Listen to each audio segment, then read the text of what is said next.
របស់សារព័ត៌មានមានចំណងជើងថាពេជ្រសូលីកាអរគុណបរិះអាចកំបាំងម្នាក់តែងតែផ្ដល់ក្តីស្រឡាញ់ឲ្យនាងតែមិនបានសមបាទចង់ដឹងថាមិនបានសមអ្វីនោះតាមដានទាំងអស់គ្នា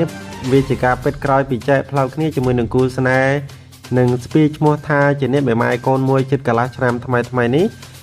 អ្នកម៉ាក់វ័យក្មេងពេជ្រសូលីកាបានធ្វើឲ្យមហាជនផ្ទុះការចាប់អារម្មណ៍និងភ័យផ្អើលខ្លាំងខណៈដែលបានឃើញ story Instagram របស់នាងបង្ហាញនូវភាពស្និទ្ធស្នាលជាមួយនឹងបរិះសង្ហាម្នាក់ទំនងជាអ្នកស្អំបេះដូងថ្មី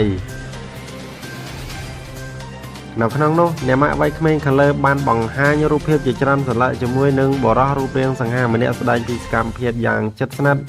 និងពោលពាក្យយ៉ាងផ្អែមល្ហែមបែបគូស្នេហ៍ក៏ប៉ុន្តែទោះជាយ៉ាងណាពេជ្រសូលីកាពុំបានបង្ហាញមុខមាត់បរិះរូបនោះនៅឡើយនោះទេពោលគឺបង្ហាញតែរូបរាងរបស់លោកប៉ុណ្ណោះជាមួយគ្នានឹងការបង្ហាញរូបភាពជាច្រើនសន្លឹកជាមួយនឹងបរិះអាចកំបាំងរូបនេះអ្វីដែលកាន់តែចាប់អារម្មណ៍ទៅទៀតគឺគេឃើញរូបភាពមួយសន្លឹកដែលពេជ្រសូលីកាថតអោបគៀកស្និទ្ធជាមួយនឹងបរិះម្នាក់ភ្ជាប់ជាមួយនឹងសារមួយយ៉ាងផ្អែមល្ហែមអរគុណទៅលោកថាអរគុណដែលផ្ដល់ក្តីស្រឡាញ់មួយនេះទាំងលោកមិនដែលបានសមបាទនេះជាព័ត៌មាននិយាយពីពេជ្រសូលីកាបាទដែលបានស្ពាយឈ្មោះជាស្ត្រីមេម៉ាយកូនមួយ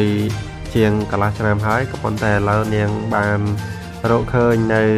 បរិះដែលអាចស្អំនៅបេះដូងរបស់នាងបានពីស្រាប់ឯកាសូមអនុញ្ញាតអរគុណចំពោះការតាមដានព័ត៌មានតាំងពីដើមរហូតដល់ចប់